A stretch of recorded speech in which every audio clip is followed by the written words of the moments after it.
തലശ്ശേരി അതിരൂപത KCYM-ന്റെയും എടൂർ കുന്നോത്ത് നെല്ലിക്കാംപോയിൽ മണിക്കടവ് പേരാവൂർ എന്നീ ഫൊറോനകളുടെ സഹകരണത്തോടെയും bone നഥാലെ mega പാപ്പ സംഗമം സീസൺ 5 ഇരിട്ടിയിൽ നടത്തപ്പെടുന്നു.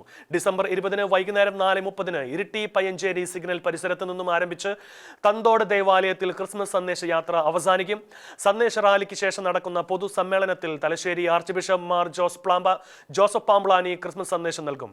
തലശ്ശേരി അതിരൂപത വികാരി ജനറൽ മോൺസിഞ്ഞോർ സെബാസ്റ്റ്യൻ പാലക്കുഴി, MLA-മാരായ സണ്ണി ജോസഫ്, സജീവ് ജോസഫ്, ബിനോയ് കുര്യൻ എന്നിവർ പ്രസംഗിക്കും.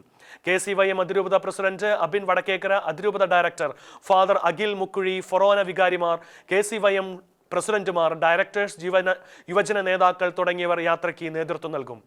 റാലിക്ക് ശേഷം ഫാദർ സച്ചിൻ കപ്പൂച്ചി നയിക്കുന്ന കലാസന്ധിയും നടത്തപ്പെടും. തലശ്ശേരി അതിരൂപതയിൽ 5000-ഓളം യുവജനങ്ങൾ റാലിയിൽ അണിനിരക്കും.